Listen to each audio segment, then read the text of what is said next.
boating going, man? Oh man, it's going pretty good actually. I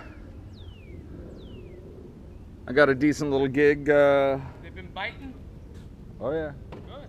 I catch the hell out of them, man. Catch the hell out of them. What's out there these days? Everything. Everything. Depends what you want, right? Depends on what you want, and it's about springtime, so it's getting pretty good. The weather's going to change here and make a lot of difference. Okay. Now, folks, because I'm so braid, which Lunker Dog, because I am so braid. Anyway, just kidding, man. I actually like your show.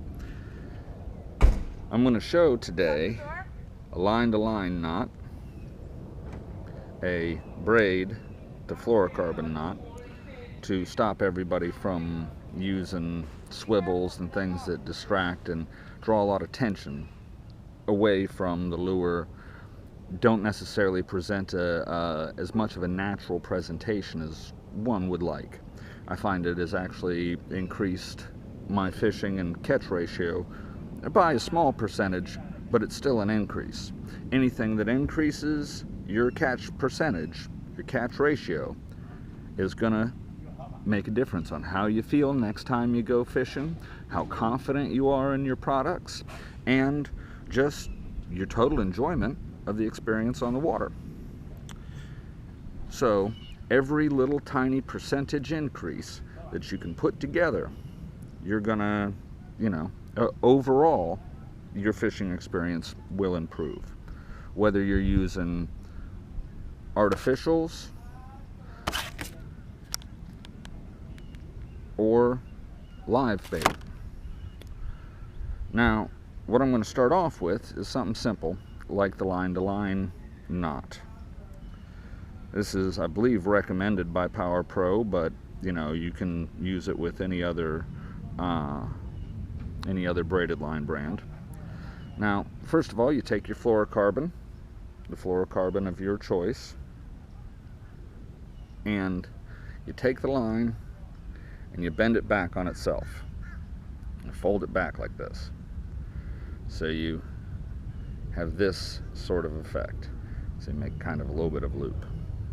Now you pinch it like that, and this will help when you're drawing your knot tight, but you kind of pinch it and get a little pinch in it like that. Then you take your braid and you put it through the line like this, and then you take your fingers and you pinch the whole thing like that, right? Okay, so now you have your braid in between and kind of over your fluorocarbon. Then you take your braid and wrap it like this. 1, 2, 3, 4, 5, 6, 7, and then you take that tag in and you run it. You see this loop? You run it back through that loop. Should look something similar to this. All right? You pull it tight, both of those lines. Give yourself a little straightening by separating, kind of splitting that little bit apart.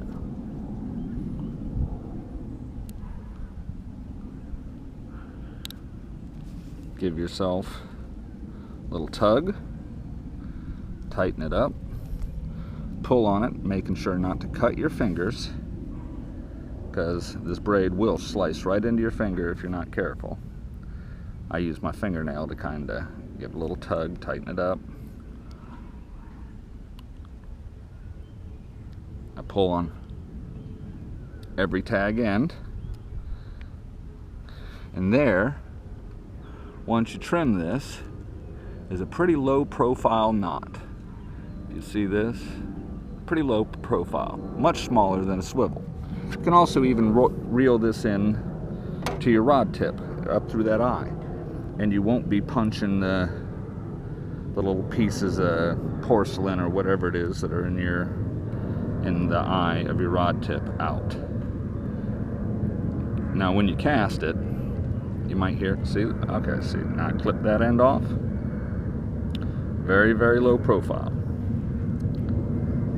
It's getting kind of warm, springtime in Florida. But then you clip off this other end of the braid. You can leave a little bit out there, or you can use a lighter to, you know, heat it up and, you know, ball it back down. But in general, you're going to wind up with a knot like this.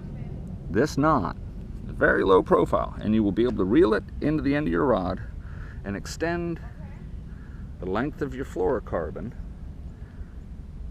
and still be able to get castability through the end of your line, or through the end of your eyes.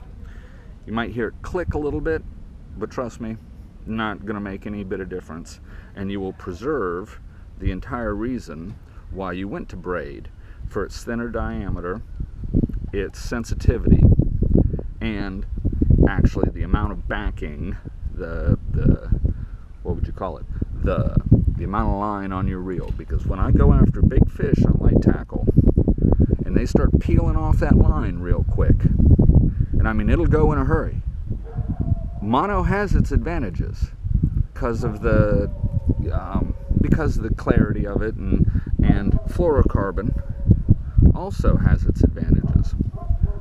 But when you can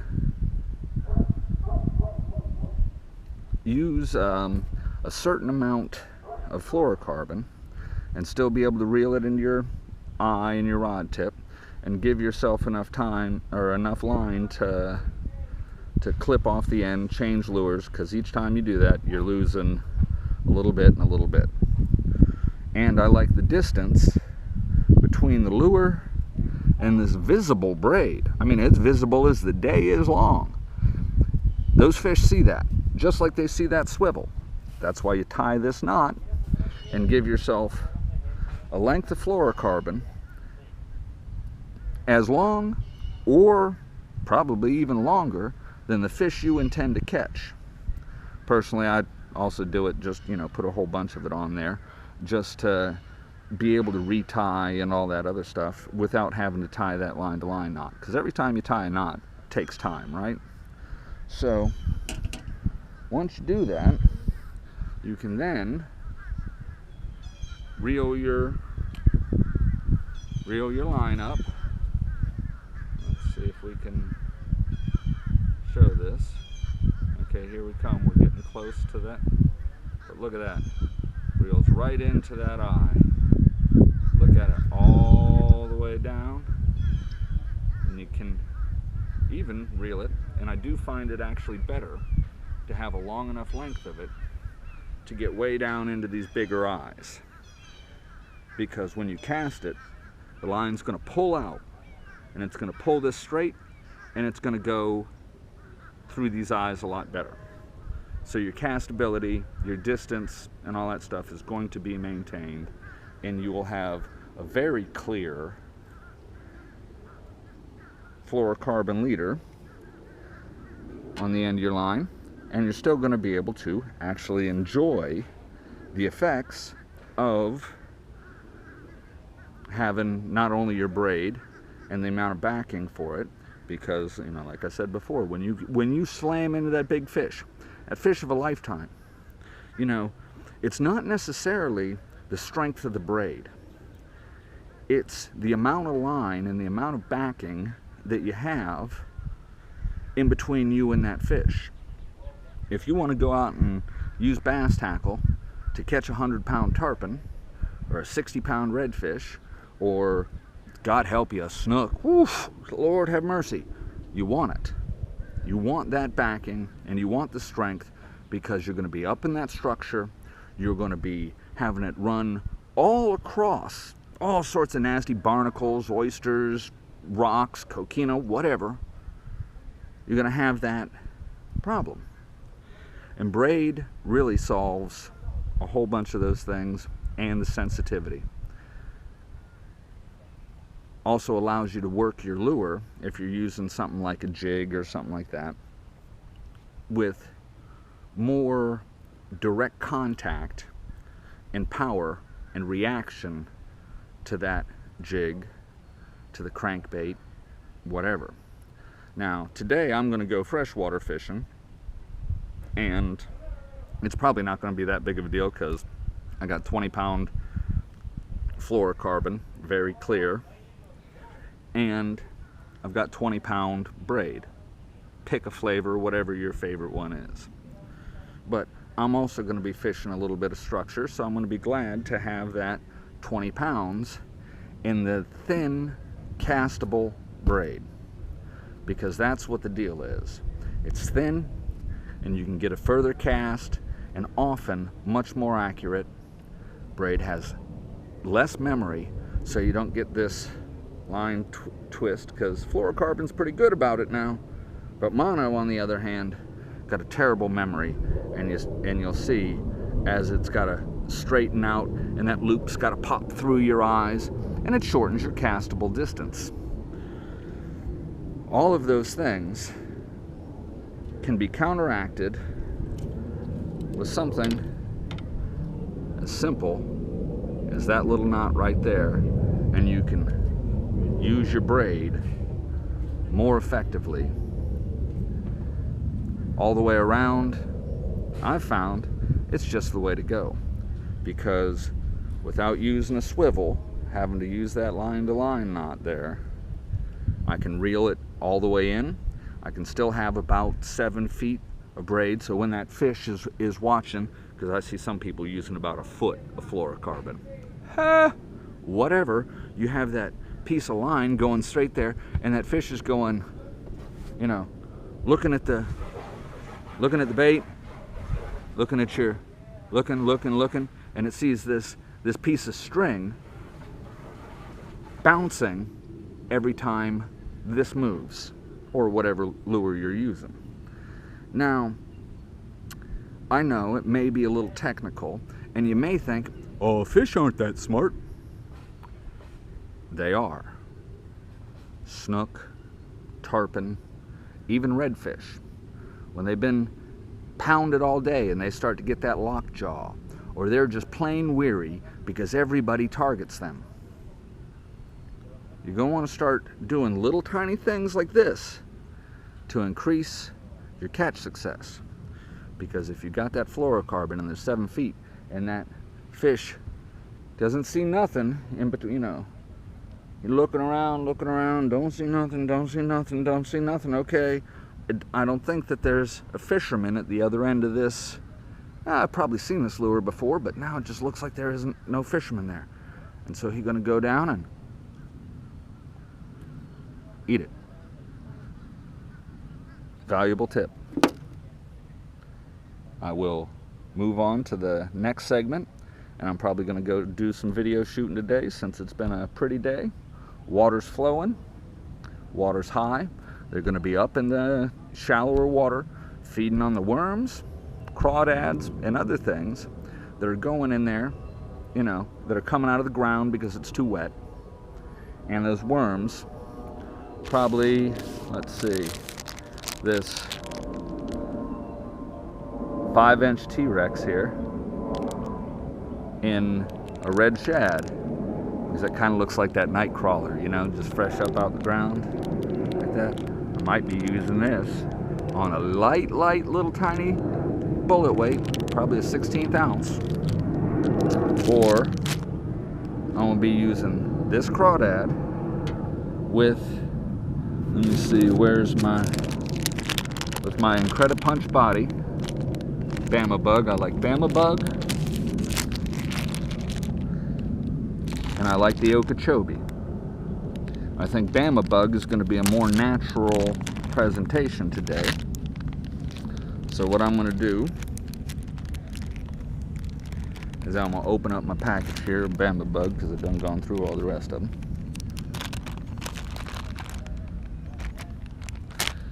And this fat body, Oh boy, bass love to eat something that's nice and fat, slow. They don't want something sickly and thin. So what I'm gonna do is I'm gonna rig up my Bama Bug here. I like skirted jigs. Some people may choose to do something different, but we're gonna do this, and we're gonna push this fat body all the way down so the green back is on the green on the top right there, and then that little purple with the blue flake is on the bottom, because that's exactly how a real crawdad looks in its color pattern. Now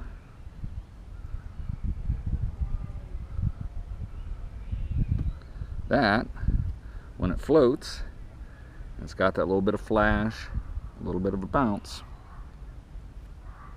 I think it's going to knock them dead. And if it doesn't, I'm going to be using that T-Rex Junior. Or later in the evening, right about bass supper time, I'm going to switch over to something that's going to start coming out now in minor numbers. It's frog imitation. This one's the Ultimate Series hollow cavity frog. Now, you know, I think it might work. We're going to test this one out today. Of course, I'm going to have to edit out all sorts of other stuff and blah blah blah, time and everything.